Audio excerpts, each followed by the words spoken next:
Here,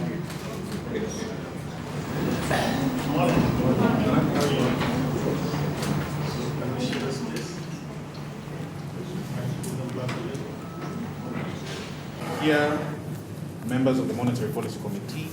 We also have members of staff from the Central Bank, led by the Deputy Governor, members of the press, of the media, and obviously the Governor of the Central Bank.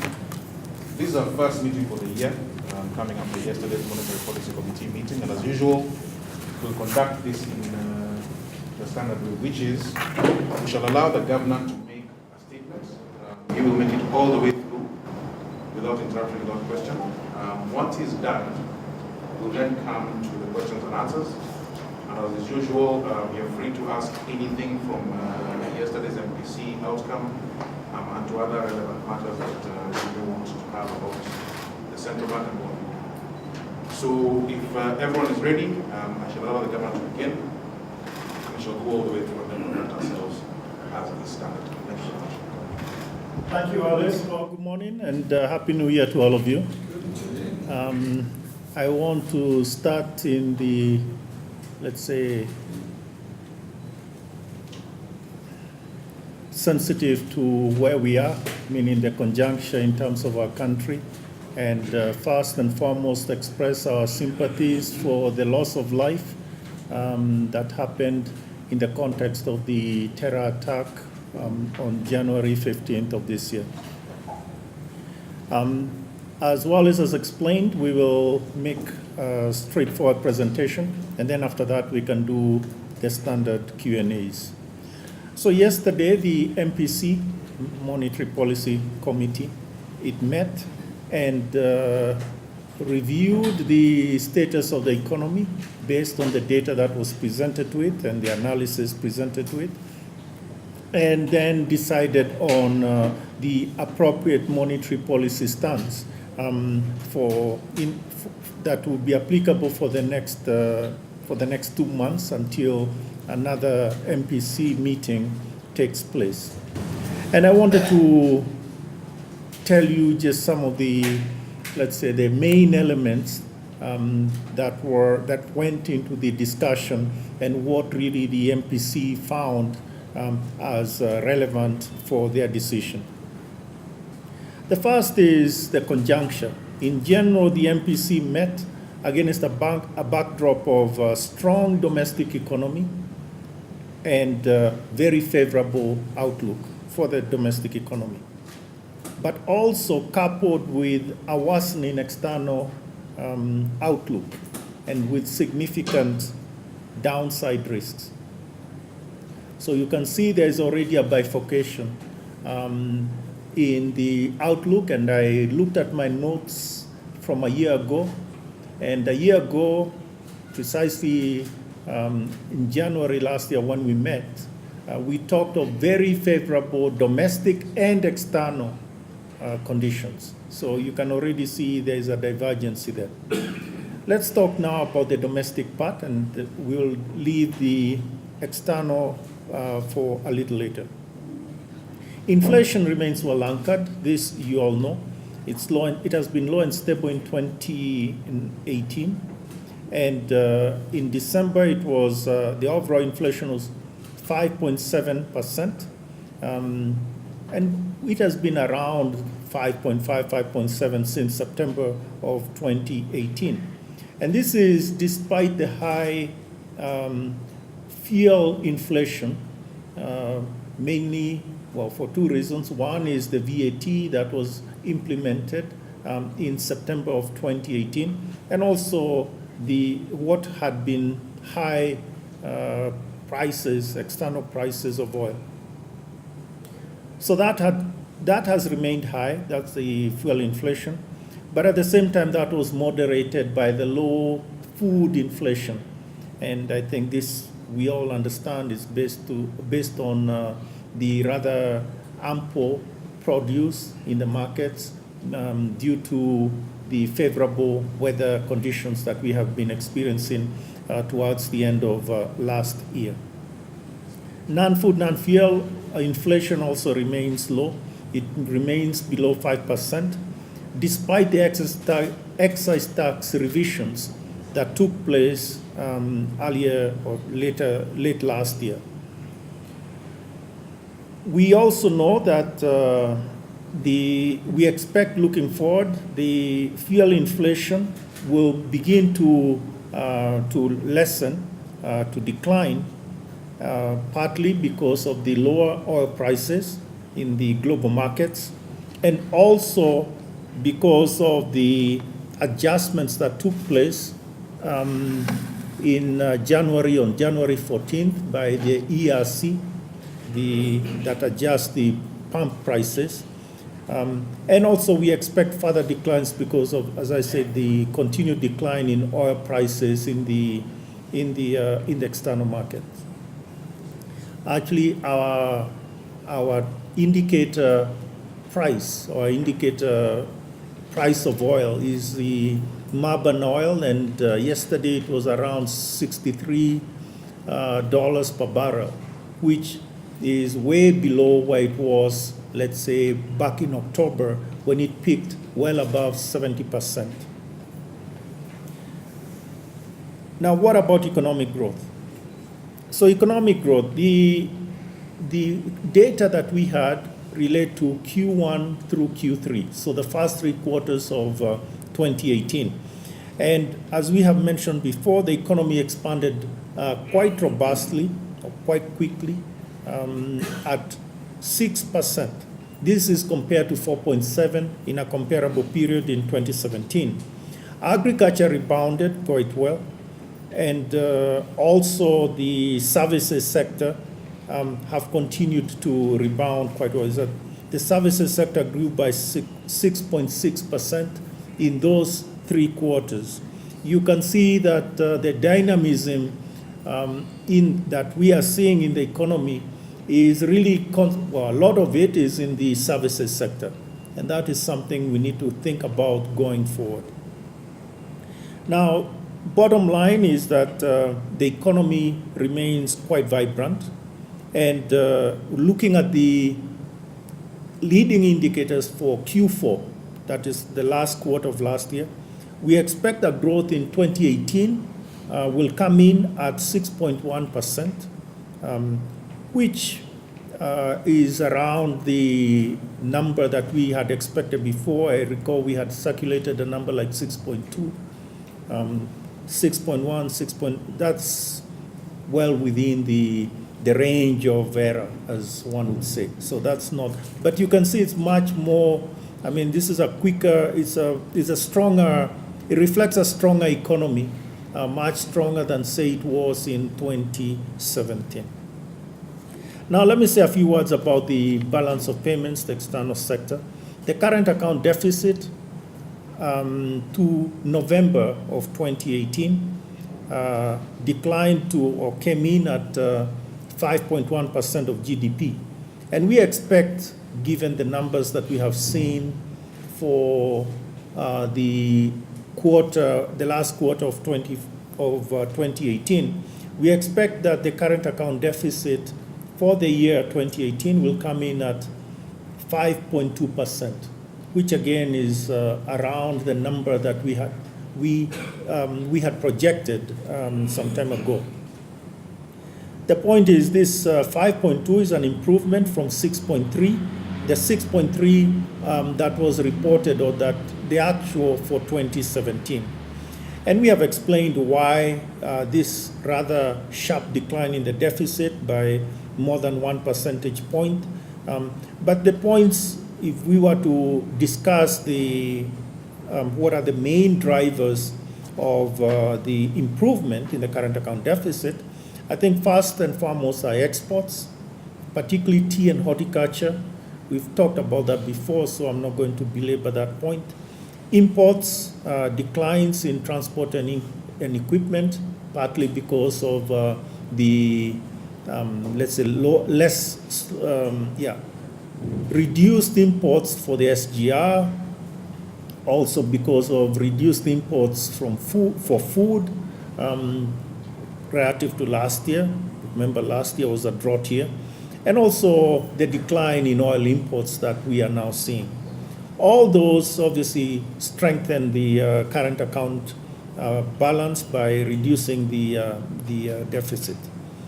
Tourism also is an important contributor. And here, as you probably already know, we have an all-time record of arrivals in the year 2018. We had something like over 2 million arrivals, that is foreign visitors, through the various points, the ports, the various entry points basically, and the airports and so forth. This is up from 1.47 million in 2017. So you can see a growth of 37.3% growth in arrivals. Now, why is this? This is on the back of political stability, improved security, and indeed also more or better marketing of the destination. So this definitely was a remarkable year in 2018. Remittances, yet another record. All-time record for remittances into Kenya of 2.697 billion. It's always better when you say billions instead of millions. But in any event, so 2.697 billion US dollars as remittances in 2018, compared to 1.9 billion in 2017, which again shows a 39% growth in remittances. And as we had seen, these remittances were coming in steadily. So there's a lot to be said about this. By the way, this is something like if you compare if you actually express the remittances as a share of GDP, it will end up being something like 3% of GDP, right? Or something like that. Now, FDI is less than 1% of GDP. I mean, I'm talking of net FDI. And actually, in terms of inflows, if you're thinking gross, it's something like 0.7% of GDP. So I'm just making the point that there's a lot to be said about the remittances that are coming into the country as a source of financing. Now, obviously, this is private financing coming directly for private means of private investments, regardless of where those investments are coming, even if it is people's education or building of a plot or whatever it is. I mean, all those are obviously very favorable to the economy, and they are stable.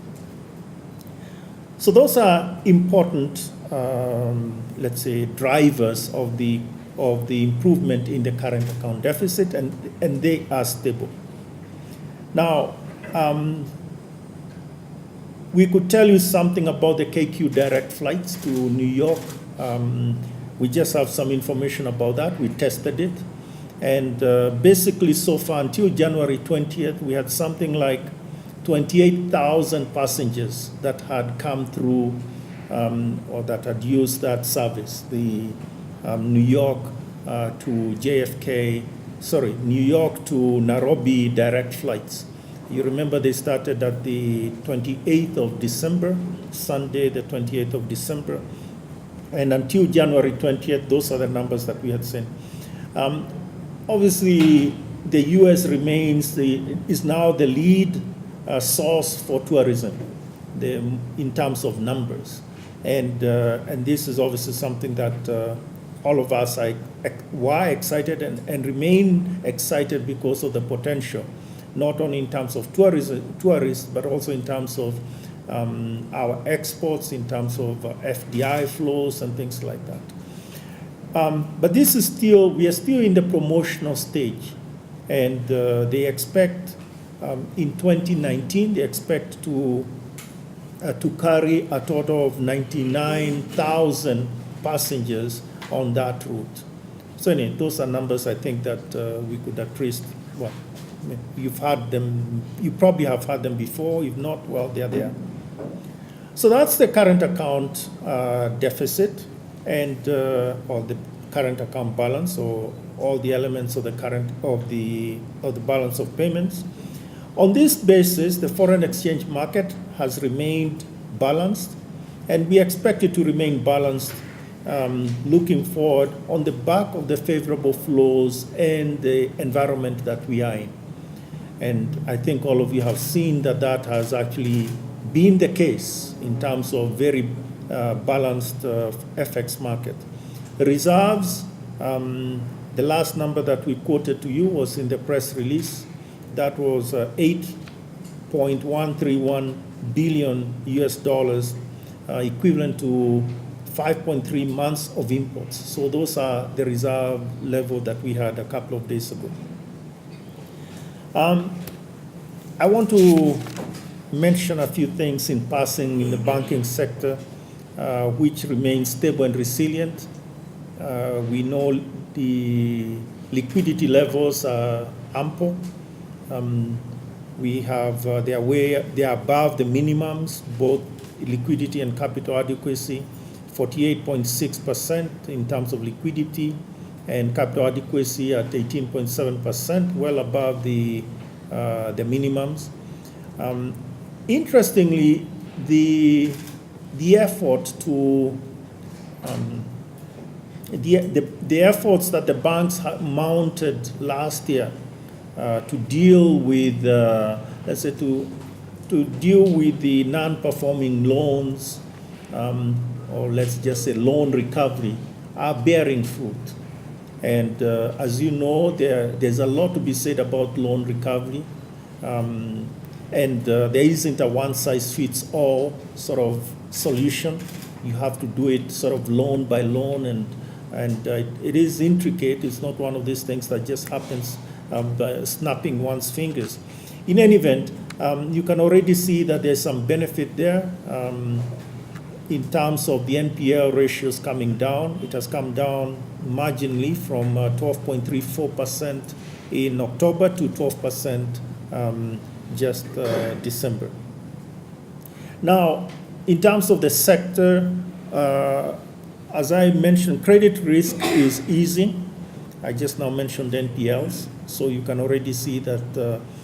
And also, as the economy sort of continues to grow, one would expect that borrowers will have a higher potential for repaying, and therefore credit risk, if lending is not reckless, credit risk will continue to ease.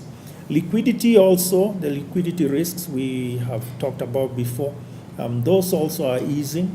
I already mentioned that liquidity ratios are high, but beyond that, there's a lot of monitoring, because one has to monitor this sort of not only on a bank by bank sort of way, but also day by day, so that there is ample. Not only is there ample liquidity in the system, but also that you don't have, let's say, pockets of problems in terms of lack of liquidity to a particular institution or particular day or something like that. Obviously, that I mean, maybe I'm extending too much here, but it's worth saying that that work needs to be done. It is a global sort of vision. It's not just one particular institution or a day.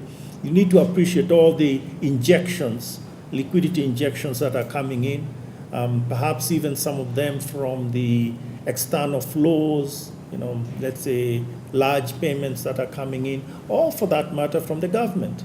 The government making, let's say, a large salary payment on a particular day, as opposed to maybe 2 days, over 2 days. All that is something that we need. Or you could also think of withdrawals because of tax payments that are being made on the 20th or on the 9th or the 10th, whatever. All these things have implications on liquidity. So it isn't just the banks, it's also the other institutions that are injecting.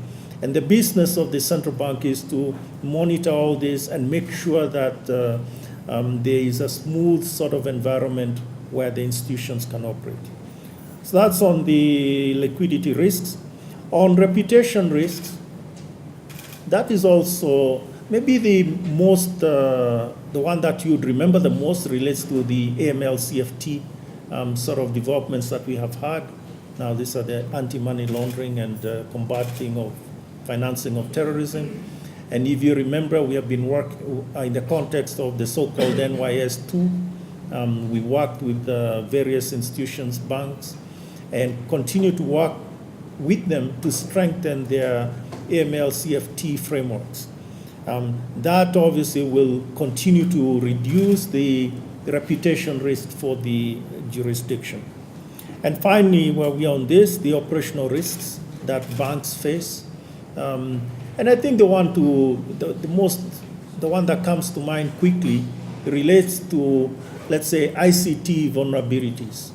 In a sense, that is something that we need to be more careful about, and we need to strengthen, meaning to work to reduce those operational risks, those ICT vulnerabilities, not just from a point of view of reporting or when there are problems, but really in a forward-looking sense, so that we can, so that we can deal with things and have a much more, let's say, a stronger framework that will minimize potential risks in terms of these operational risks. That's all I wanted to say about the banking sector. So moving along, so we have looking ahead, we have a favorable outlook for the domestic economy. And I think we should also say a rather resilient economy. It is not just favorable, but quite resilient. And a good example of that was what happened on January 15. In the immediate aftermath, there were concerns. All of us were very concerned about the extent of this problem and all those other things. But as information began to be confirmed, or was confirmed, that the response was swift and appropriate, the markets were resilient, meaning for instance, there was no turbulence in the foreign exchange market even on that day. And actually since then, there has, the FX market has remained as normal. There has been ample liquidity in the money markets, for instance, and the other markets. The NSE, I'm talking of the Nairobi Securities Exchange, right? That's what it's called now, Nairobi Securities Exchange. It actually strengthened during that time. So immediately after, the resilience of the markets was in evidence. And indeed, they digested the information that was presented to them correctly and appropriately. Actually, as an aside, the big concern on January 15th, the other big concern on January 15th was the Brexit vote. If you remember, in the UK, where the Prime Minister's proposal was defeated resoundingly. And that was a significant piece of news on that particular day, not just for other jurisdictions, but for our jurisdiction as well. But again, the market has been able to digest all that. The markets have digested this information and moved on in a very resilient fashion. That said, so that I was just using that as an example to stress the resilience of our economy. But I think the point I would make also following this is that investor and consumer confidence is quite strong, and in particular for increased or higher growth in 2018, 2019, and indeed in the near future, in the next 2 months. This I don't want to explain too much on. I don't want to belabor it, but this was shown by the data that we got, or the responses we got from the regular market perception survey that we did. As you know, we always do this ahead of the MPC. And this time around, we did it, as and it was actually after the 15th. So you could say it had all the information that there was. And still, the strength of optimism, the sense of optimism is stronger than towards the end of last year. So that has strengthened. And the material that you'll be shown will indicate some specific things. As another aside, we expect that we will publish this Mpc survey quickly, a little more quickly than last month or than last time. So expect to see it on our website, I presume in shortly. I don't know how shortly is. I hope I haven't tossed you under the bus. Okay, fine. So, putting it all together, what we expect for 2019. We expect that growth will remain strong in 2019, and we project growth of 6.3% in 2019, supported by robust agriculture and services. So that's really how the MPC saw the various elements of the economy, and why indeed looking forward there was that very favorable view that the economy is actually chugging along, at a rather fast pace. Now, I need to say a few things about the external outlook before closing with two related points. What's going on with the external sector, or the global economy? Well, recently, actually 10 days ago, or maybe, 10 days ago now, the IMF released their revised outlook on the global economy. And actually, they reduced global growth, or their projection of global growth in 2019 from 3.7% in 2019, so reduced it to 3.5%.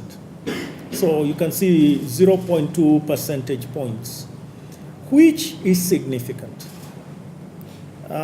Maybe in our world, 0.2 doesn't appear to be rather large. But global growth moving from by that amount, and in such a limited, this is compared to their projections last October. So that is significant. But what is even more significant is really what underlies that revision, meaning the more negative view of the global economy. To underscore this, there was a meeting, as you know, last week in Davos, and it always takes place around then. And last year, everybody was brimming with optimism and a brave new world, and the economy is the global economy is taking off, and there's an opportunity that we should not squander, and so forth and so on. This year, on the other hand, it was a much more depressing place, as these sort of issues were discussed, or for that matter, were assessed. Europe, for instance, still has a lot of unfinished business, and it's interesting that Germany, which Germany and France are generally the engines of European growth, and Germany's growth has been shaved by 0.6%. 0.6%. Just think of that. So this is, if this is not a moment of crisis coming, I don't know what is. Because if Germany and France, if they stall, if they begin to stumble, the other economies the other European economies won't really pick up. Italy and others, and even Spain for that matter. The point here is that the European unfinished business still it has become a bigger problem now rather than it was, say, a year ago. China is slowing down. Most recent data indicate that it has slowed down. The most recent data showed that it has slowed. The most recent data are the worst data in terms of growth. It grew by 6.8, I believe, in almost 30 years. So this is a country that has been growing very, very, very quickly, and the numbers are becoming softer and softer and softer. Of course, there's the problem of Brexit. I just mentioned it. And nobody knows where this thing will go. And yes, so by March 29th, there'll be a decision which nobody can predict. So that's a big uncertainty in the global economy. Add to that the US-China trade wars, US policy, let's say, lack of clarity of US policy, and in particular the US government shutdown that now apparently has been resolved temporarily for a period of time. All this in the context of a rejection of collaborative solutions. So clearly, the global economy is without a rudder. It's just coasting and without direction. That is very dangerous. Hence, the rather negative, should we say, outlook that we saw in the MPC relative to the global economy. In addition to that, it's clear that we are back in the age of volatility. Volatility will be with us, and I think we had a taste of that at the end of December, and even after December. Actually, even yesterday, the markets were moving quite wildly intraday, and I think that will be with us for some time, because any little bit of news is swinging the market dramatically. Somehow the market is getting spooked by information that should really be digested and handled in a much more, in a much more stable way. But the problem now is that without any sense of, the anchors, and the anchors there are in part the institutions like the Fed and so forth, and the Fed being out of place, as it were, because there are those that actually have been talking, against its mandate, meaning talking down what it can or cannot do.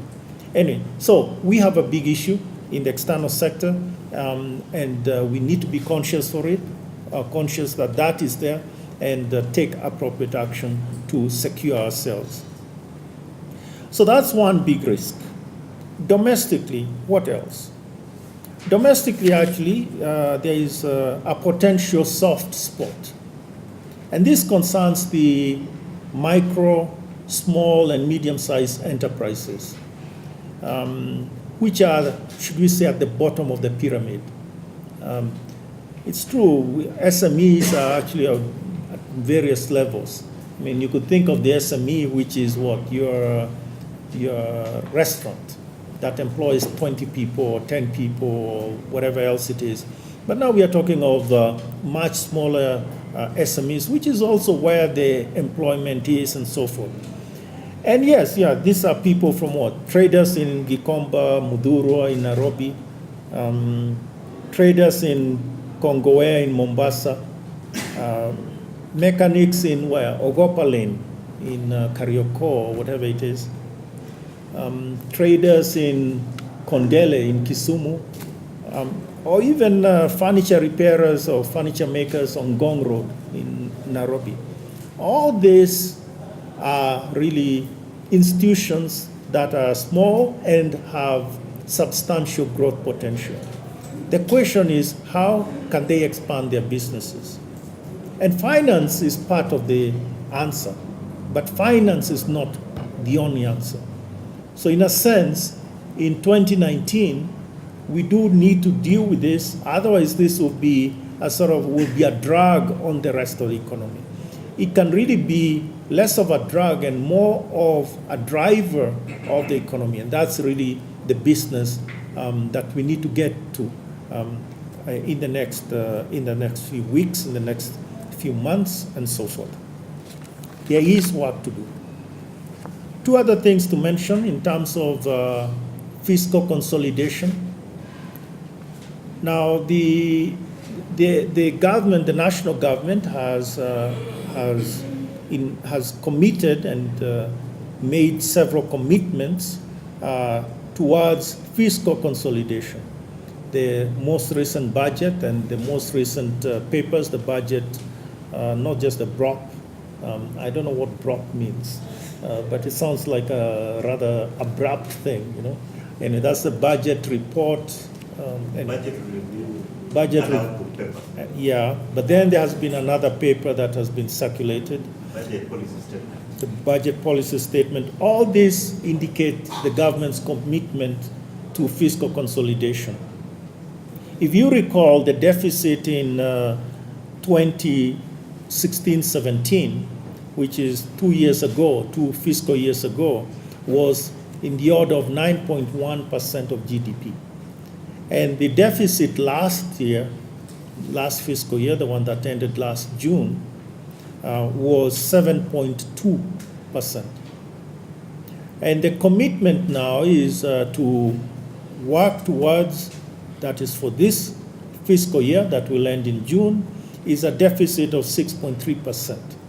And then next year, which is the one they are working on, the paper that we just mentioned, they are targeting a fiscal deficit of 5% of GDP. This, by the way, are all percentages of GDP.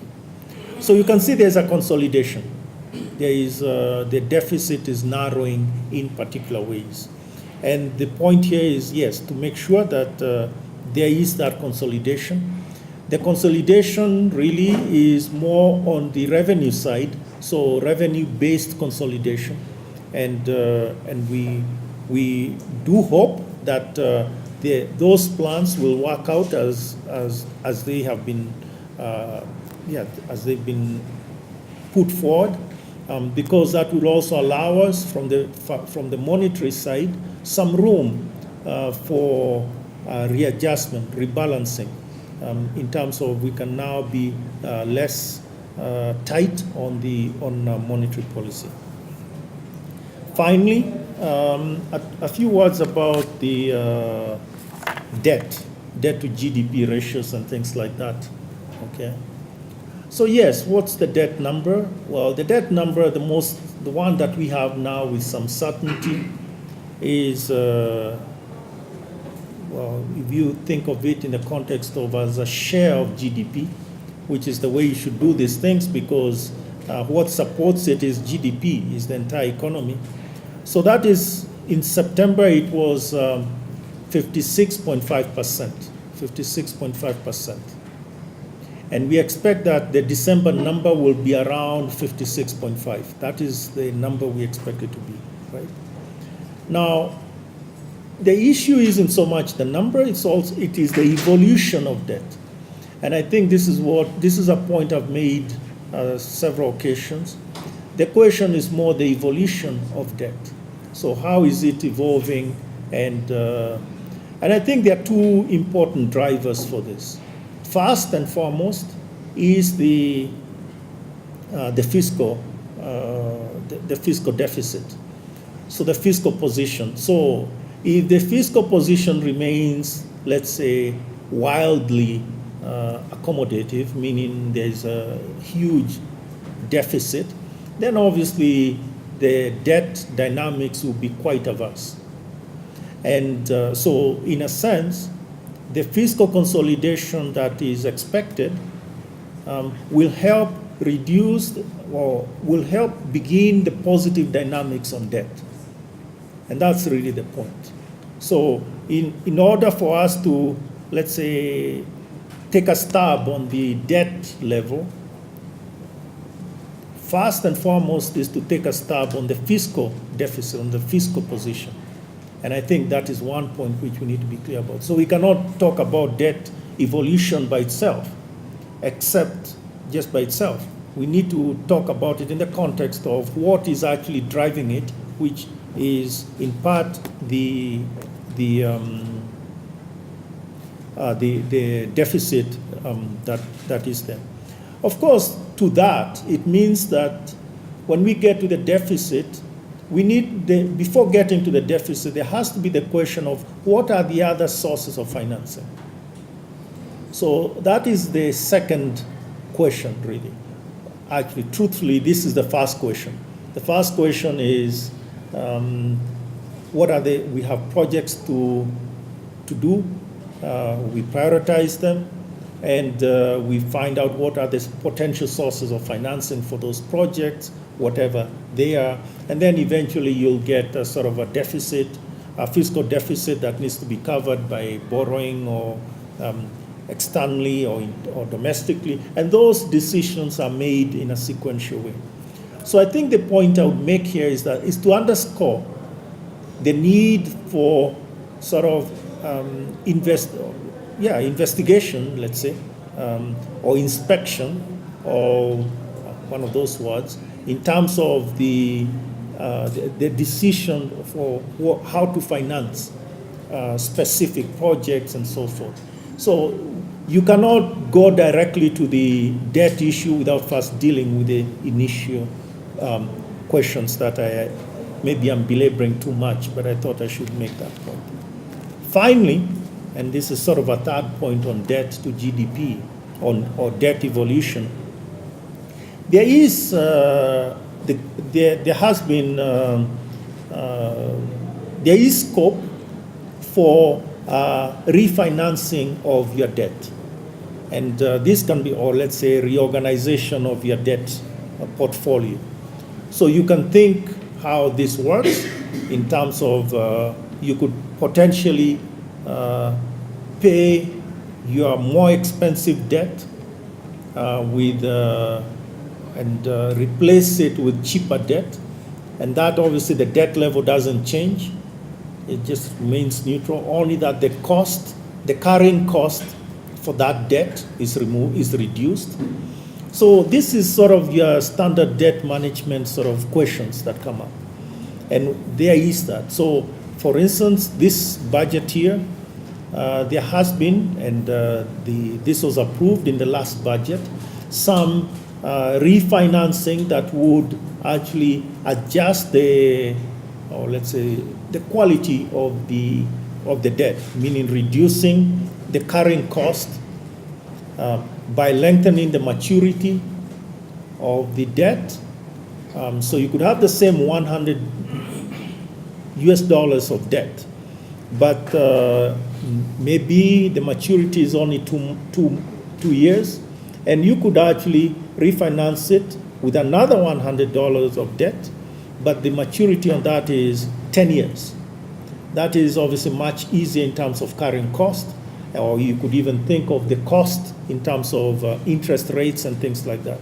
So those decisions are made, and they allow the evolution of debt to be much more, to be improved.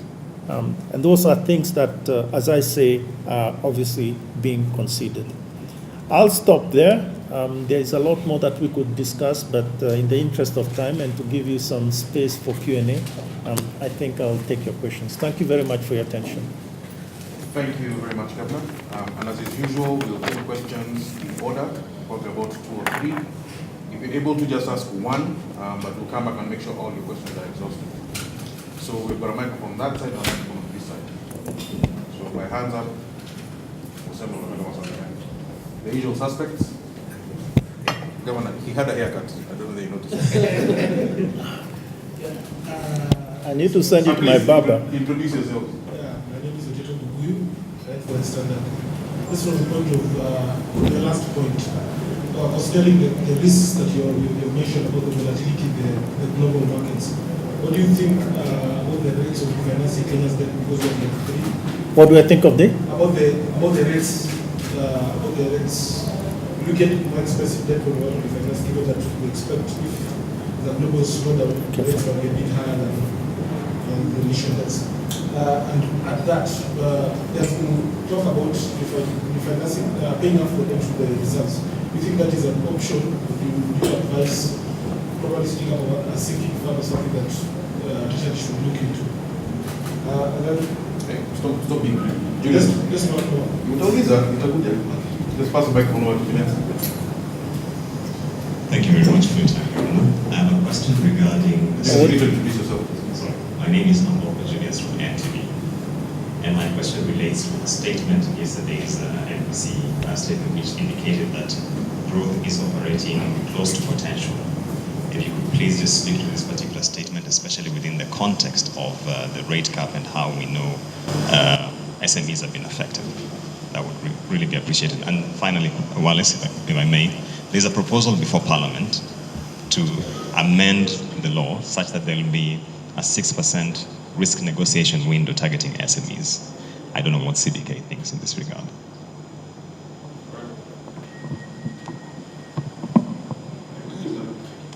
My name is Brenda Kerubo with KTN. Just to add on what he says in relation to the rate cap as well as the financing in the small, medium-sized enterprises, I was just wondering on a scale, what do you worry about the most when it comes to the potential risks that could affect economic growth going forward in 2019? And considering that the fact that the rate cap talks have been going on and on and on, potentially we're looking at, if it goes on continuously, what exactly does it mean for the economic growth going forward? Okay, thank you. It's impossible to judge, to predict where the markets, the best time to go to the market or where the markets will be.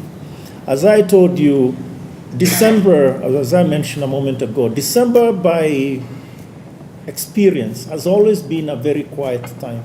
Actually, the time that the markets are the quietest is December and September. And both are reasons. September is when the people that are in those other countries, right, go on their summer vacation. So that is the end of September, and so things are quiet.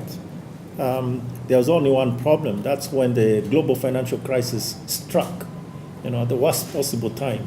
So you could say the number twos are the switches when these things happened, right? And then, of course, last year, December was supposed to be very quiet, and boom, the thing just went all crazy.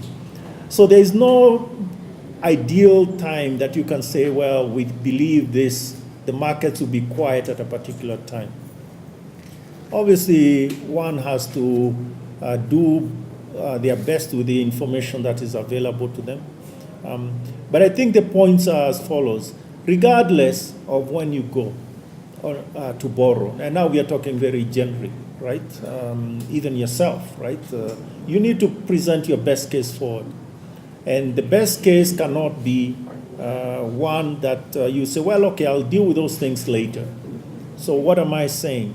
In terms of macro stability, in terms of even the plans that you have. If, for instance, I go to borrow, I need to tell the bank or wherever I'm borrowing from what my plans are for spending this thing. So what is the project? What's the likelihood of success of the project, and what risk mitigation measures I have? All those things. That is how, in the end, you get a lower rate. It's not about anything else. It is about who you are, and think of yourself. And if you have a problem with some sort of CRB issue, credit, whatever it is called, you want to deal with that before you go and borrow. So I'm just making the point that it's not, you don't go and sort of, let's say, window dress. There's no such thing as window dressing. You shouldn't hope that window dressing will help you. You should actually do what you need to do. Make sure that you have a solid argument, solid foundation, wear a suit, and then you'll get a good rate. You asked about a sinking fund. There are many things that can be done in all this. Sinking fund is one of many, let's say, mechanisms that are there. A sinking fund, all it does is to allow you to pay, or rather to put aside a little at a time, resources that will end up making, that you will then use to make a bullet payment when it's needed. That's basically what it is, and it's generally with bullets. I hope you understand. Well, I think, Gunyunyu, you understand what I'm saying, the bullet payment, right? One shot, right? Fine. So, but the point there is, sure, you can have a sinking fund, which is KES, which is in Kenya shillings, because you're having issues. You want to be sure that there is some Kenya shillings equivalent, Kenya shillings resources when you need to make that payment.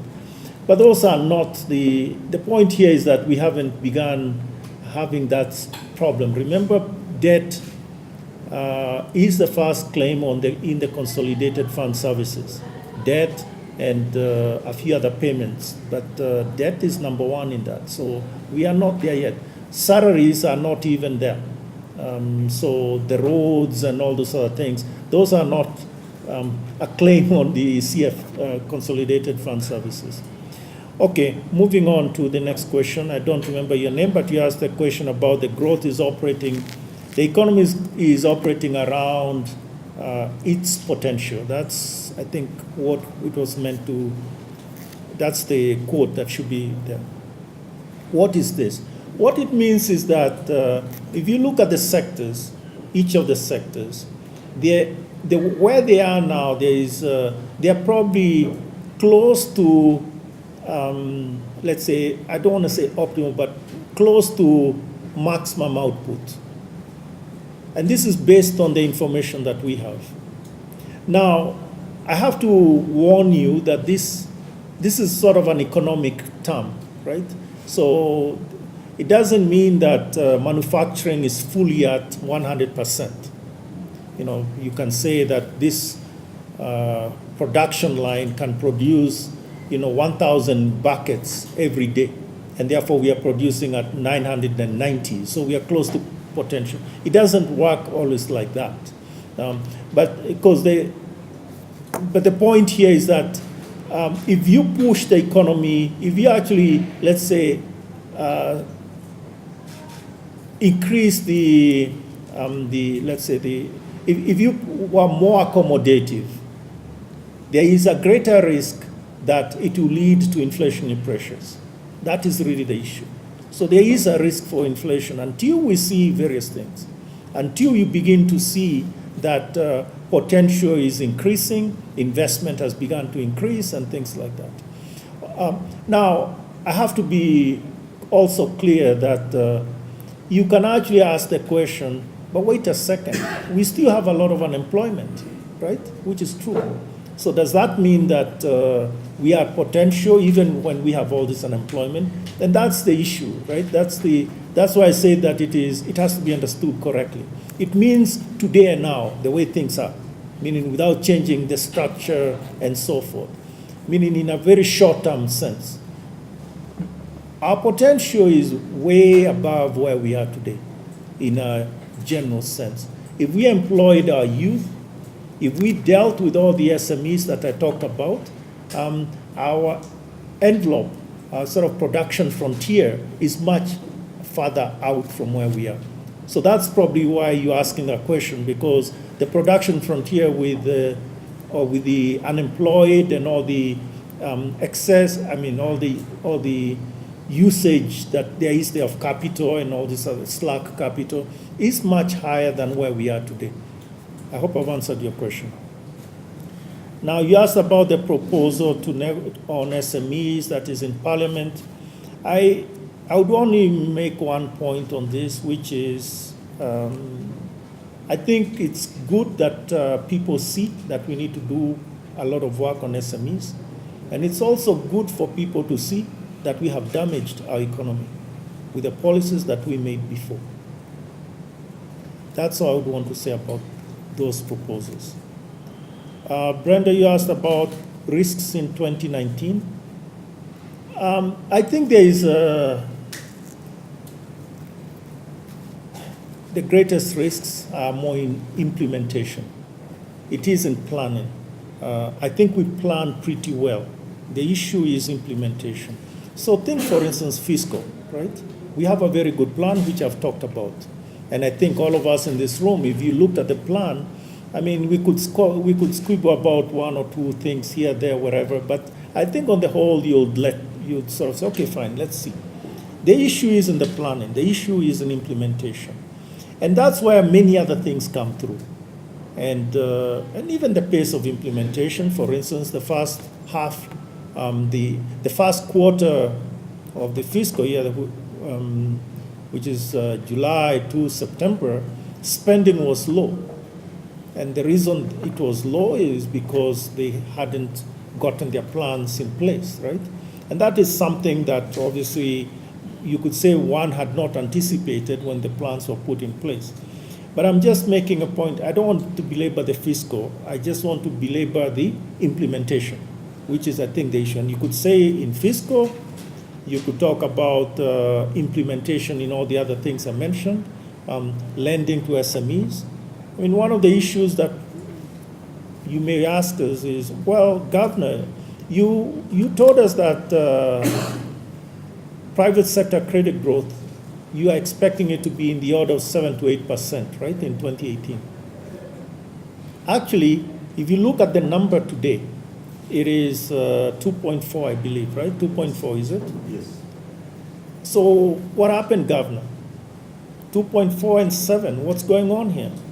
And I think there are two reasons one can see. One is the implementation, right, of, say, the banks lending to particular individual sectors and so forth, as they move away from just the loan recovery to actual lending. So moving their credit officers to actually do new lending, assessing that and so forth. That is one. But then there's also the other thing, which is actually credit has fallen, or rather the credit growth has fallen. Last time it was, it has fallen partly because of the success in the loan recovery. So in terms of the NPLs being dealt with, and also other loans that have been repaid quickly.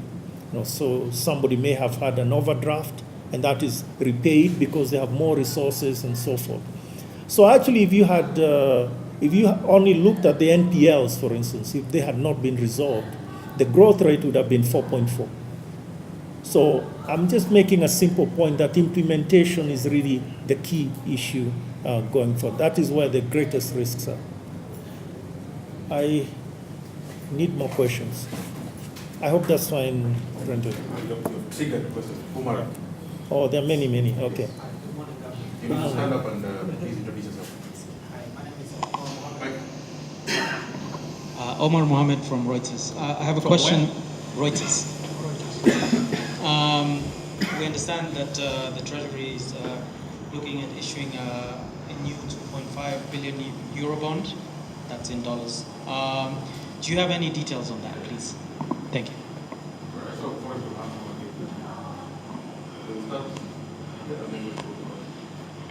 Okay, thanks. This is Victor Mandela from the Star newspaper. I'm going to speak to the integrity of the banking sector. And in 2016, we saw the Chase Bank collapse, and we still see the chairperson who was mentioned in that fraud that happened at Chase Bank is still a board member at Rafiki Microfinance. So I just want to know what is the CBK's position on Mr. Zafran Khan being a member at the Rafiki Microfinance. Second is about the security of the banking sector. Early this month, we saw Communication Authority issued a statement about a malware called Motet. I'm sorry, you got down with them. Could you repeat the question? The security Yes, of the banking sector. Yes. Early this month, Communication Authority issued a statement about a malware that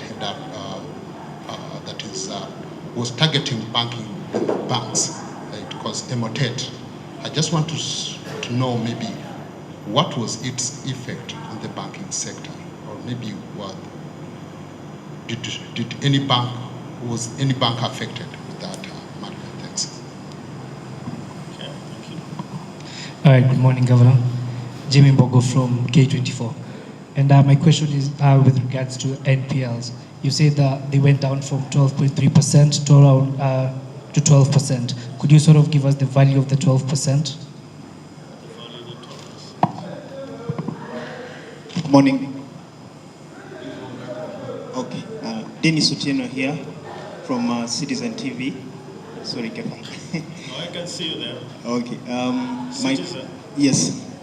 My question is with regard to the old coins. Where are we in terms of phasing out the old coins? And exactly when are you going to launch the new generation notes? And also, kindly, Bwana Governor, I'd like you to touch on the entire cost of launching the new generation currency. Thank you. A very good afternoon. My name is Kefa Muirore with Radio Citizen. And my question is in regards to the shocks that we are seeing in the global economy. And that first is in cognizant with that they are ever dynamic, they are ever changing. I remember coming in September and asking about oil prices, and I can't ask the same today. You can. So in regards to that, how do you expect the fluctuations we have at the moment to affect the local economy? And just pointing to a few examples, we are seeing US-China trade tensions. We have a government shutdown that is in temporary suspension, meaning that this would all be back again. And another reference point to this is the Venezuela-US tiff, where we've seen the US going to back the opposition leader in Venezuela. How would those how will those shocks? How is the CBK prepared to respond to any shocks in the international market, especially on currencies, foreign exchange? And on the same, given that in 2018 the shilling was mainly backed by diaspora remittances, tourism receipts, and with a global slowdown projected, how will this be affected? Thank you. Okay, that's probably okay. Okay, let's begin. Your question on the prospective, as you called it, Eurobond. I cannot give you details on that. I think the best place to direct that question is to the National Treasury. After all, they are the ones that are responsible for this. In terms of Peter's questions on integrity of the banking sector, I think the points are twofold here. First, you have to appreciate the work that we have done since 2015 in strengthening the integrity of, not just the integrity, but also the integrity in the banking sector, in terms of improvement in governance and in terms of holding people accountable for their mistakes. Well, not mistakes, for their actions. I think that is something that needs to come out clearly and fully. Nobody is untouchable in this business. And I think we've shown our direction in that. Now, what is also clear is that the legal process, we have to follow due process. And as you know, the legal process at times is a bit too slow. I want to quote, who should I quote? I want to quote Martin Luther King. And you can fill in the gaps if I get it wrong, right? But he says something about the arc of, the justice is slow, right? But it's it's bent towards justice, right? I actually have it here. Oh, I don't have. Memorial universe as well. Yeah, something like that. So get his quote, you know. And the point I'm making is the legal process is painfully slow, from my perspective, and I think for most of us that have been involved in this. We started those court cases back then, but we are still there. But we are not going to give up. This is not a time for us to give up. This is a time for us to continue. By the way, you do recall that there was a lot of discussion about these matters in the what was a very open forum, which I hope you are represented in Bomas of Kenya last Friday and last Thursday, because all those things came out. So yes, we too are recipients of justice, and not just ourselves, but the depositors and others. So I think this is where we need to stay the course. Let's stay the course. But yes, there is due process. Yeah, there is due process, and also that we need to follow the laid out process and so forth. That's all I want to say about integrity in the banking sector. In terms of the announcement by CA, I think there's a lot that happens. A lot happens on a day-to-day basis. Malware. I don't know how often, I'm sure you have computers. How often does your computer update? Every week, right? I mean, your iPhone or whatever, it updates every week.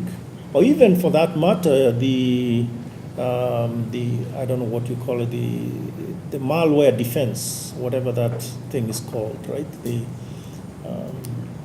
So whatever you have can, that actually updates and protects you. I mean, for most of the computers, almost every day it will update. And the reason is because there's a new malware somewhere, and they've actually figured out that there's a problem and they'll fix it, right? For instance, there's a problem now with the iPhone. It was discovered last night or yesterday.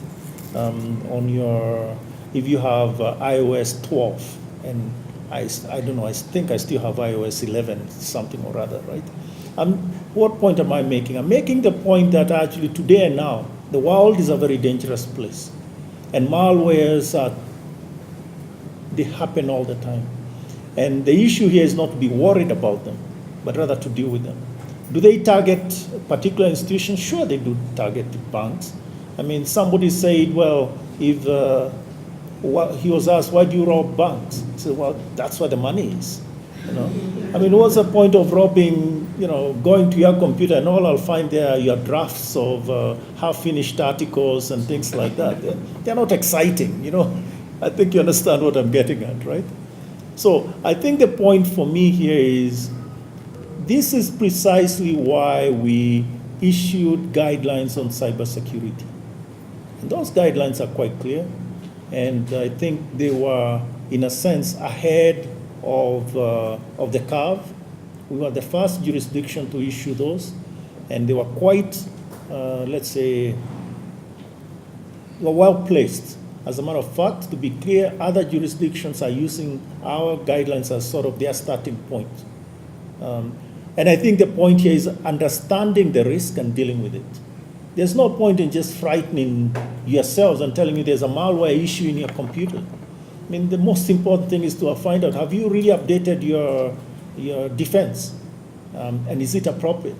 And then we deal with it, because maybe it isn't today, there'll be another one tomorrow. So it's more sort of a steady, it's something that has to be done continuously, not just once in a while, because there are many of them. There are many of them that come every single day, and I think the examples I gave you prove that you cannot just choose one. I'll update today, but after that I won't be updating. No, you'll fall. Okay, that takes care of that. K24, you had a question. I don't remember the question. I only have a 12% here. What was the question? The question was on the non-performing loans. and I wanted to know yeah. Okay, I didn't quite get to the non-profit. I'll look for it in a minute. I'll give you the number. I'll give you the Kenya shilling equivalent. That's what you're after. Yeah, I'll get to it. Then Dennis had a question about where are the old coins and things like that. In terms of the cost, I think we have been very clear about this. The number, I don't have those numbers here, but the number I quoted before, it is actually in our press release somewhere, something in the order of 18 billion, I think. It could be a little lower than that. I don't remember if it's 18 or 16, but a number like that. You can check in our press release. We had given that number. As a matter of fact, it is also in the press release we issued in I believe it was in November when we sent a check to the National Treasury. In that press release also we quoted a particular number. So that number is out there in public domain. That's the number in terms of the cost for this operation. In terms of the old coins, well, the point with this thing is that they are circulating together, and at this point they'll continue circulating together. And all I can say is that they will. The new coins have actually reached or going to the capillaries, right, into the deep in Kenya, wherever they are, so those things are going, and we want to continue seeing them being used and transacted and so forth. So that's all I can say, and that is the policy that we have for now with regard to the coins and with regard to the notes. There was a question, I think, incidentally, when is it that we're going to issue the new notes, new generation notes? And the answer to that is I cannot tell you. It will be as soon as possible. So we all want to issue it as soon as possible. So let's see where we go. There are other questions about the shocks, yes. How will the external shocks affect the Kenyan economy? That's basically what you're asking. I think some not so directly. I think first, the directions are trade, if there's a problem in trade. And this, I think, the one that has potential for the most, let's say, disruption in trade are the shocks that come from the Brexit. Because after all, we have a lot of exports to the UK. And not just the UK, it's the UK, as I explained last time, I think, the UK has actually assured us that the trade regime will not change. So whatever happens to Brexit, they've assured us that that won't change. However, with time that may change. We don't know where that will go, but with time it may change. I'm talking of 2 years down the road and so forth. So we may be okay now, but who knows where we'll be in 2 years or 3 years or whatever else it is. The other one is in terms of things that surround trade. You could call them even non-tariff barriers to trade. And let me give you one that could be problematic, and even though they have assured us that this won't be. Think of the documentation that you present. Today now, when you export something to the EU, you can export one shipment to Amsterdam, let's say, and then part of that will be sent to the UK, and there's no sort of additional documentation you need to do. You understand? Now, if it got to a point where you need two sets, completely different documentation, customs, this, the other. So you'll need to be sending things to UK directly from here. You cannot benefit in terms of cost by sending one shipment and then breaking it when it gets to Amsterdam or any of the other ports. And there are those considerations. So we really hope that hope it's nothing I said, but that's okay. Yeah, so then in terms of the U.S.-China trade, this will only worsen the trade environment in the world. So we may not be direct recipients of those, let's say, tariffs, and I know there are those that think that other countries will benefit, but it is quite clear that nobody in the end will benefit, and therein lies the problem. So it is actually quite problematic for us in the long run, because we should really be supporters of sort of a free trade regime amongst all countries, including between the U.S. and China. We would benefit from that. Okay, U.S. and Venezuela issues, political and others. I think the main impact of this will be through the price of oil, because uncertainties there. I mean, they are a large producer. Now, it's true, most of the oil ends up in the U.S., but the point is that the entire market will have to adjust with the, let's say, uncertainties that are there. So again, for us, it will be more through the oil price channel, even though we are not buying directly from the. So these external shocks are important for us in general, and in a sense, no man is an island to themselves. No country is an island in that sense that we can ignore what's going on in other jurisdictions. I'm still looking for the 12%. We'll get to it. So maybe we have a few questions. Right. So just a quick one. The press conference press release.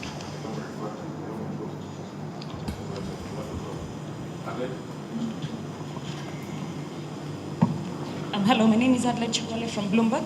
I have a few questions. I wanted to find out if there are any updates on the NYS. When the first batch of banks were fined, the central bank said, this is just the first phase, and we'll go after the other subsidiary banks in due course. So, do you have any updates on that? I wanted to find out also if you have any concerns about the yield curve. About the yield curve. The government is running behind on its domestic borrowing target, having borrowed about 60 billion shillings against a target of 310. Are you concerned about the short time frame and its impact on the yield curve? I also wanted to find out if you have any concerns about the commodity prices. There's been a commodity price slump, and commodities tend to be very correlated. So are you concerned for local agricultural commodities and what impact might have on FX inflows? And then, they're all very short questions. And then you mentioned that we're in the age of volatility, and so how are we preparing to deal with that? Thanks. My name is Brian Ngugi from the Business Daily. You've spoken about the scope for refinancing. Is there scope for more fresh borrowing?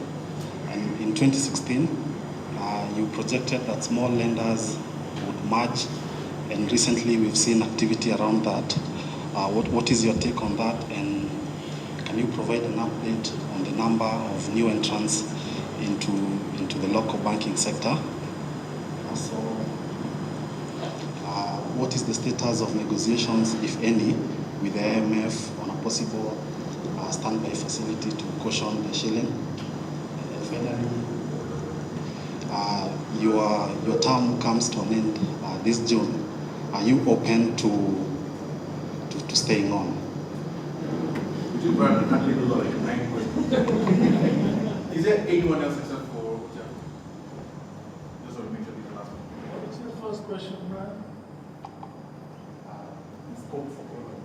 Scope for borrowing. New borrowing. Okay, go Anyone ahead. else apart from Jack? No, that's the last one. Okay. Just another on Brian's question about the IMF. What probably are the new conditionalities that they're given, and then did you have conversation about the shilling? Because the last time we were here, we were talking about how they were valuing the models. Do you have a conversation about, will they review their approach? And then finally about Imperial Bank. The last information we got is that after the December payout of 8 billion, KCB was supposed to come out with a proposal on how much of the 35 billion in assets they are willing to kind of take up from IBL. What percentage are they now approaching the CBK with? Thank you. Okay, fine. Adelaide, questions were short, but answers are long. So, NYS2, there's still a lot of work that is being done. But I think you should also appreciate that there's a lot more that is going on. So, how would I put it? There are many other questions that are coming up, okay? I don't want to go too much into that. Where you, let's say, have been drawn into other more pressing issues. But yes, we will get to them. We'll get to all of them. But I hope you have already seen that other investigators have also been working on the NYS2 and indeed also on the NYS1. So in many of these things, again, going back to that quote that I couldn't remember from Martin Luther King, yes, at times we appear slow, but we will get there. So it may not be correctly a tortoise and hare and rabbit story, but the direction is clear, and we will get there. We will get there. Impact on the yield curve, and frankly, I didn't understand your question. So I can only break it into two. At this moment, we are not concerned about the yield curve. The yield curve appears stable. There has been, yes, a few, maybe one auction where the price on, I think, one particular bond or bill actually was, let's say, an aberration from the yield curve or deviated from the yield curve. But on the whole, the yield curve has been there, and it has helped all of us and has been stable. So we are proud that that's something we can be proud about. Over the last 2 years, we've been able to have a stable yield curve that can guide the markets and can also be useful not just for pricing but also for investment decisions and so forth.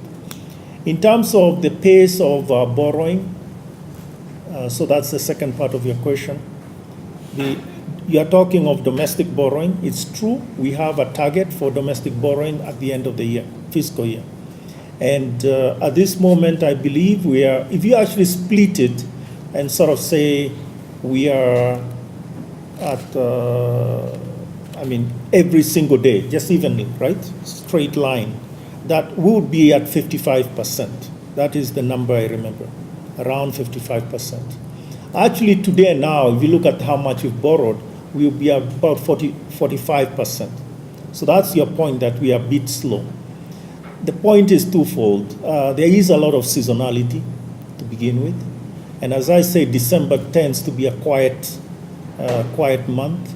And just look at last year. Last year, actually, we were further behind in your using your technique. And we actually caught up and were bang on the number at the end of the year. So I think the point here is that it's not a straight line. This is not a straight line maneuver. Fortunately, markets do not want to be held onto straight lines. And I don't know people that want to stay in their lanes that much, not even the markets. Then you're asking about the commodity prices. If I understand it, the commodity price changes have been less on our side, but they have a larger impact on commodity exporters, or those exporters that are much more, let's say, that we define as commodity exporters, because most of their revenue, most of their exports are commodities, right? One of the commodities, of course, is oil. And 50% of, or rather half of the African economies are oil exporters. And they complain when the price of oil slumps. And we complain when the price of oil goes up. So yeah, I mean, it's a terrible sort of world.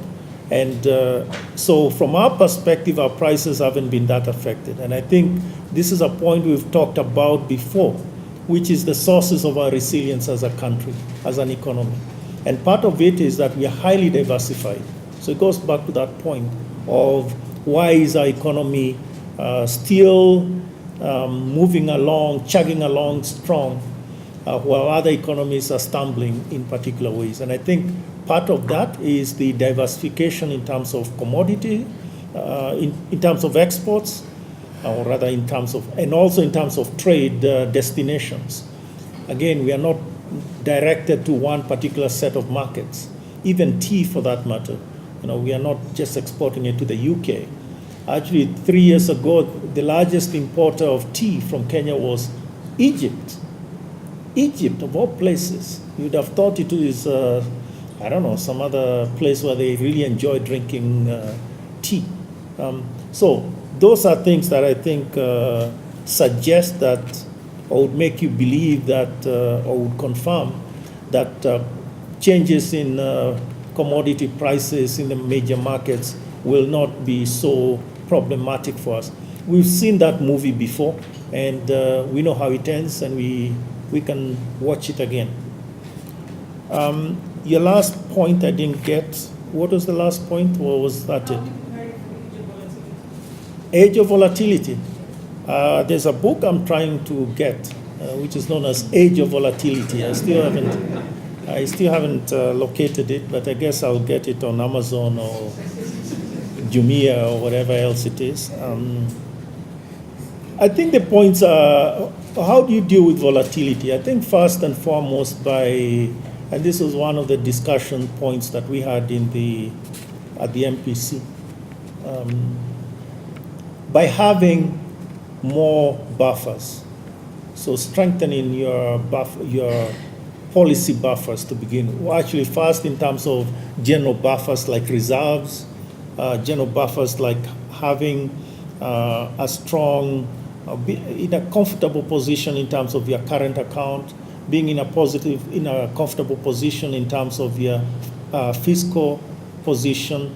So being, let's say, in the middle of the road, so that you can jump in either direction. You don't want to be caught in a corner, in a manner of speaking. So you want to have buffers that you can go in either direction, right? So first and foremost is those. And then also policy buffers, meaning you can actually change policy much more quickly. You can tighten, you can loosen, because you don't know which way this shock will come. So age of volatility. And then thinking more about other things you can do to insure, other insurance mechanisms that you may have. And yeah, it's true, somebody asked a moment ago, we had actually the IMF program arrangement last time, partly to provide some of these buffers.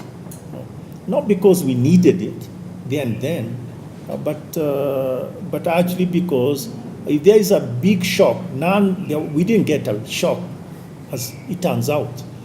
But if there had been a big shock, then this would have helped us deal with it, at least in an incremental fashion. Brian had several questions. Maybe we should just go back to, not in the order, but he asked about negotiations with the IMF to cushion the shilling. I don't know about the second part of that question, Brian. I don't know why you said to cushion the shilling. I don't understand that. So I can only tell you about the first part of the IMF, of the negotiations with the IMF. Because again, why are we? It's an insurance policy. You buy insurance not when you have the fire, but before, right? And there are many things, but like any insurance mechanism, it has to fit your pocket, and also it has to fit your need. I mean, if you are living in your own, if you are in your one-story building, I'm sure the insurance you need is not the same as insurance in an office block or something like that. It has to be right-sized. So that's the point. Now, in terms of negotiations, they were here last time, and they made a statement at the end of it, and we continue to negotiate on a sort of an arrangement. So we are still in that mode. There's no rush, if you see what I mean. The last thing you want is to do something quickly in a rush, and you can say whatever that something is. Okay, fine. So that's where it is. I hope that covers that. Yeah, the question about my term comes to an end. I don't know. Ask the person who appointed me. You ask my appointing authority. In terms of the new entrants, you had several. Well, maybe we begin with the scope for new borrowing. When you ask the question, scope for new borrowing, I think it is. There are several ways I could answer that question. So if you don't mind, I'll deal with all of them. Okay. First is to think of it from a perspective of fiscal. In the general questions that I was asking before, why are you borrowing, right? What is it going to do? What are you financing? So what project is it? And is that project viable? So before you say it is not a yes, no, answer. The point is, that is the whole set of issues that one needs to deal with to begin to see whether there is scope for borrowing, right? That is one. Just whether there has been that sort of, why are you borrowing? What are you investing in? What is it that you're building? And is that thing viable within the time frame that you are thinking of, right? Or are we going to have another white elephant, whatever the white elephant is? Or are we investing in something that will have very quick, let's say, payout, right? Much more quickly and so forth. That's one. Then the other thing is there scope in the budget? Meaning, remember we talked about that deficit, right? So the timing of it is important. Is it today, or is it this year or next year? When can you fit it in? And again, this we do all the time, right? When you make a decision, you want to buy something, I don't know, new furniture or new TV. You say, yeah, I think I need this new thing, whatever it is. Need this new refrigerator. But I cannot afford it today. I'll have to wait for 2 months because my expenditures are going somewhere else, right? I'm paying those school fees or whatever other urgent expenditures. Again, that is how you need to deal with it. It's exactly like any other decision that any of us gets to do. It's not different. And then finally, one can think of it in the context of the general debt sustainability sort of questions. And that one can think of, debt is not, they are not identical. Meaning it could be $100 or worth of debt, but it's different if it is a payment that is coming due next week, or different for a payment that is coming due in 10 years. So that's the question. How does it affect relative to your existing debt and your prospective other debt? How does it fit? So those are the directions that one can look at. Of course, specificity is key. I mean, it's not just a general number. I mean, how much is it and all these other things. So that's really the way to deal with it. And I think if you are asking questions along those lines, then I think it's more positive rather than just yes, no, or up, down, or any of those things. Mergers. In general terms, I would make the point that 2 years ago, I think it was, maybe now more than 2 years ago, it's more like 2.5, maybe 3 years ago. We met with some of you, maybe some of your business editors. The meeting was in Intercontinental, and breakfast meeting, and we talked about these things quite openly.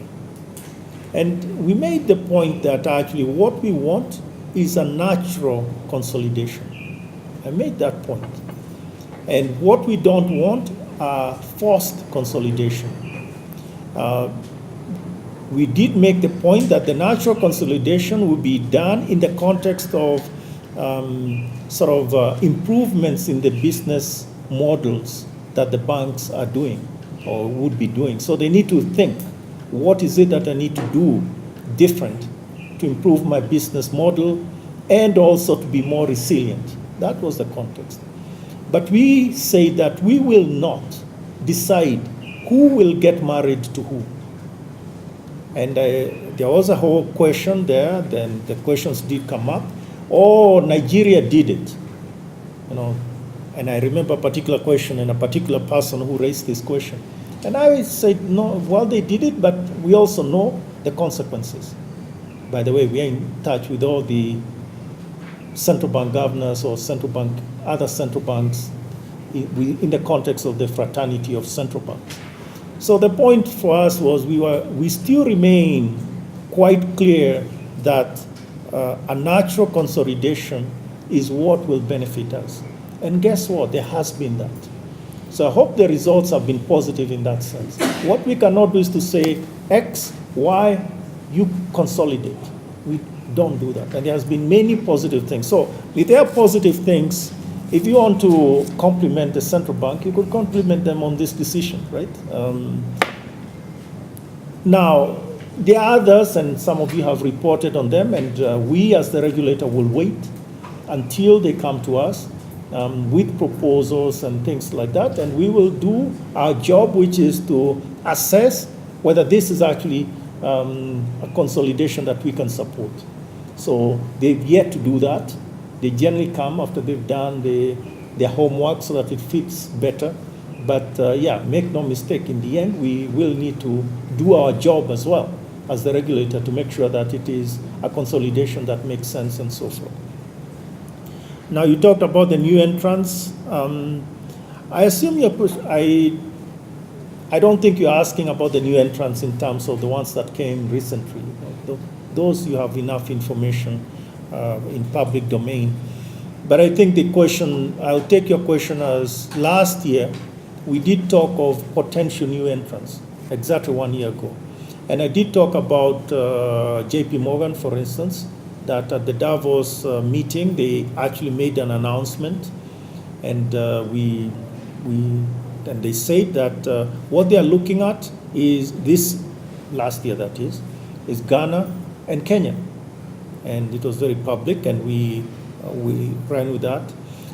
The point is that they still have not come in, but let's just say that they hit some turbulence. Let's put it that way. Maybe you can search other newspapers out there in public domain about what sort of turbulence that they are. But for sure, the point I would end with on this is that there's a lot of interest in the Kenyan economy. A lot of interest. Mainly because it's seen as an economy that has proper macro, let's say, performance. So in terms of a strong macro framework, in terms of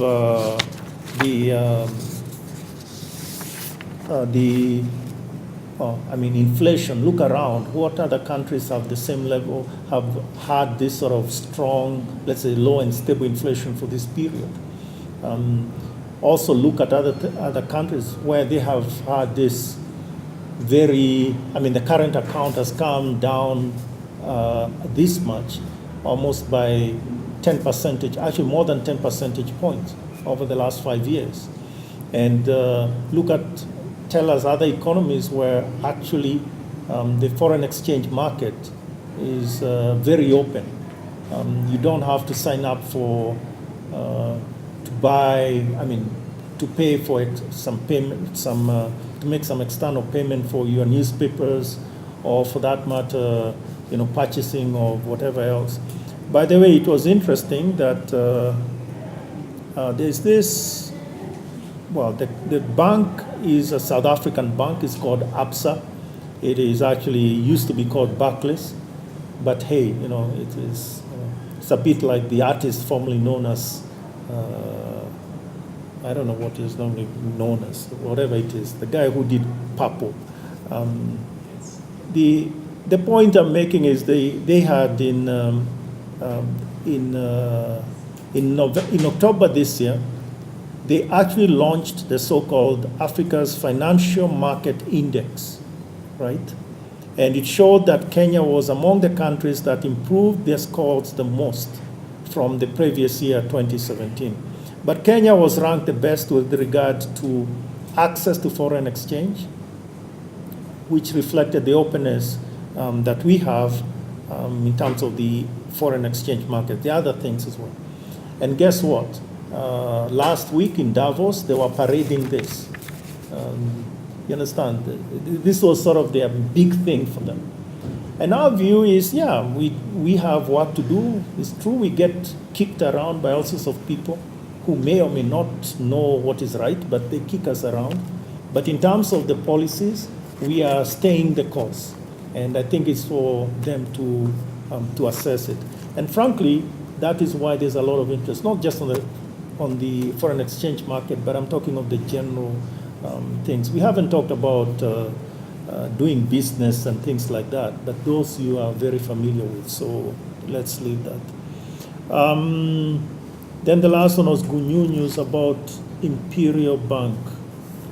And the question about Imperial Bank was... I had two questions. One about Imperial Wait, you only had one, Imperial Bank. Yeah, Imperial Bank was about, last time KCB told us that... Oh, yeah. About the 35 billion. I understand. The IMF was about the conditionalities and the discussions about the evaluation of the shilling. Yeah, but I think I thought I answered it when I was talking to Brian, or in an answer to Brian's question, which is, I mean, we are still discussing these things, you know. I mean, it's very hard to reveal beforehand. So some patience would help. Some patience would help. Imperial Bank. So this, as you recall, was when we made the announcement. The idea here was there'll be two things. The first was a disbursement to the depositors of something like 12.7%. You can check the press release for the precise statement on that. And the second element was that KCB will continue with due diligence examination of the existing portfolio, and by end March will make a decision on that, which should be completed by end March. Those, I think, were the principal things. But the principal announcements.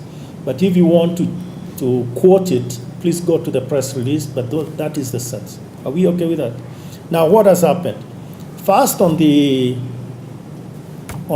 payments, a total of let's say accounts, a total of 2,118 accounts are sort of what to be paid to, right? And so far, 1,696 have been paid, okay? And the others have been processed or dealt with appropriately. So that is progressing. In terms of the due diligence, that I can only say we'll tell you as it gets completed. Again, it's not a linear thing, meaning to say, you know, now we are 1/10 of the way through, therefore they should have done 1/10 of the work. It doesn't quite work that way. I think most of us would hate to be constrained like that.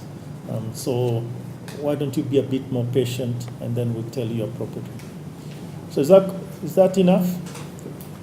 May I just say one thing, please? No, you can stand. So I really look forward to this year. I really do look forward to this year. Not only because of the excitement that clearly is in the economy, but I think maybe this is a year where you can see things could go one of either way.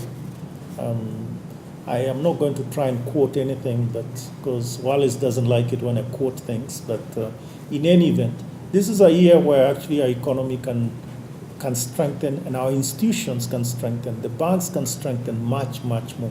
There's a lot more scope for that. So the other thing which I want to sort of put on the record with you is I look forward to interacting with you in a less formal way. And this I'll leave to Wallace.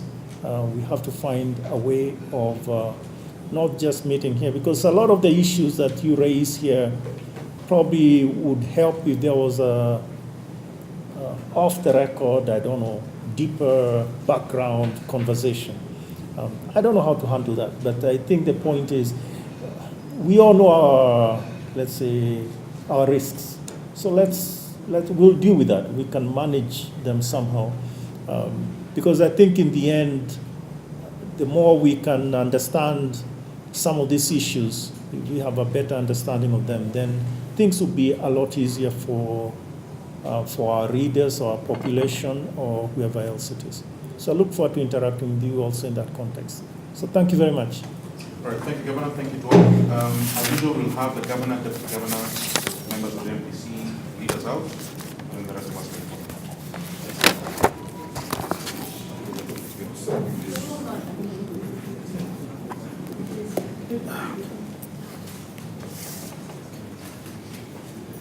Do this together. Yeah, we'll see you.